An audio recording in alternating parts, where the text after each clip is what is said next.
We had a very interesting news today in Hindu. What it said? A few tribal MLAs of the ruling Mahayuti alliance in Maharashtra, including Deputy Speaker Narhari Zarwal, jumped from the Mantralaya building in Mumbai on Friday, landing on safety nets during a protest stage against the government over halting and hiring of tribal students for the state government jobs. ये है हिंदू में। Caption क्या है? Tribal MLAs in Maharashtra jump off building in protest. And this jumping is actually from third floor. This is what it is written. और एक दूसरी news जो है हम्म, वो है मॉर्निंग स्टैंडर्ड में। वो क्या कह रहे हैं? मंत्रालय on to the safety net just a floor below, तीसरी मंजिल पे कूदे और एक फ्लोर नीचे नेट में जाकर के उलझ गए। ऊपर से गिरे होते तो कितना अच्छा होता, तीसरी मंजिल पे। पहली न्यूज अगर सही होती। हम्म और ये सारा ड्रामा किस लिए? क्योंकि धनखड़ कम्युनिटी जो है उसको रिजर्वेशन दिया जाए या ना दिया जाए, सरकार देना चाहती है। एक्चुअली क्या होता है that when you want to include somebody in a particular group, obviously in that group the competition increases, and if people are well off, definitely। Telangana में जो लार्जेस्ट ट्राइब है, it corners all the postman for justice. Kashmir में अभी जब चार communities को जो है इंक्लूड किया गया, those already in the category they protested. Himachal में भी यही हुआ।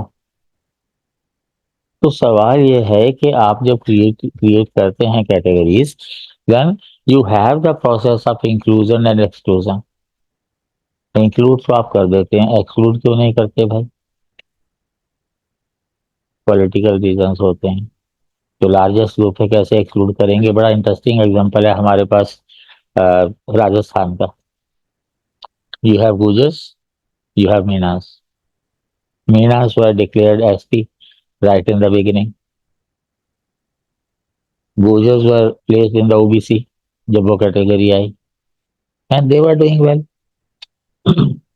Subsequently, Jats were included in the OBC category, OBC, and Jats are well off. So Gujars cannot compete with them, but they think they can compete with Minas. So they are insisting to be included in the ST category.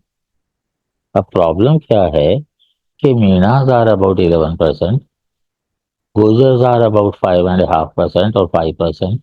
So no political party can afford to include them in the ST category by NI Minas.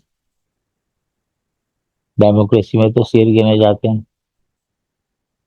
एक आज से एक decade पहले Haryana government ने एक advertisement दी थी that all those communities who want to be included in the OBC category please apply. और हरियाणा के ब्राह्मणों ने भी अप्लाई कर दिया था। और जब ओबीसी कैटेगरी क्रिएट की गई थी, उस वक्त जो है आपके जाट्स हरियाणा के और मराठा कंटेम्पचुअसली उन्होंने रिजेक्ट कर दिया था कि हम बैकवर्ड्स हो रही हैं और अब उन्हीं को चाहिए। At the time of independence we had about one third the number of tribes. Now it has increase to more than 750। Obviously, the people who have already been there, who have been benefiting, if you include more people and still who can compete better, definitely किसी का नुकसान तो होगा ही। तो आप ऐसे ही reserve करते रहो, ये रिजर्वेशन का लफड़ा तो कभी खत्म होगा नहीं। आप एक को, you have the system to exclude.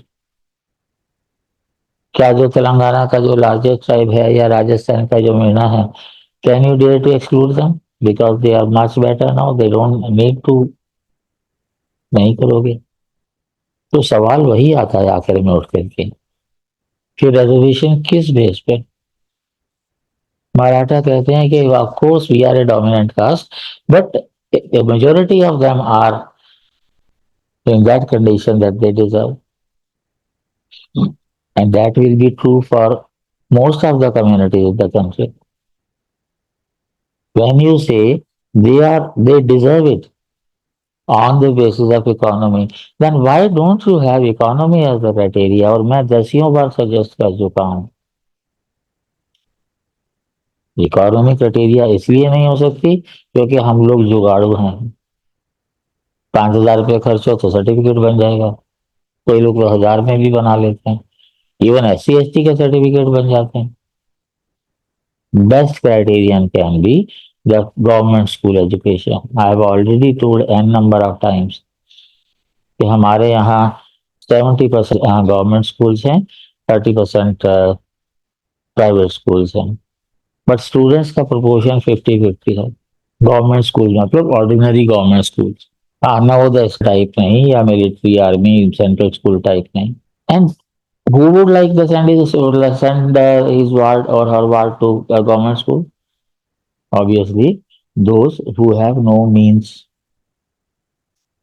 People send their children to private schools even after taking loans, the loans which they cannot repay. So obviously, the most deserving people for reservation are those who have studied in the government schools. You have a cap of 50%, you have 50% ready-made cut off. Insist करना चाहिए सब लोगों को, सरकार को, कि reservation जो है उन्हीं लोगों के लिए हो जो गवर्नमेंट स्कूल में पढ़े हैं शुरू से लेकर के 12th तक। मेरा ख्याल है इसके लिए मूवमेंट शुरू होनी चाहिए। आप भी कमेंट कीजिए। Thank you.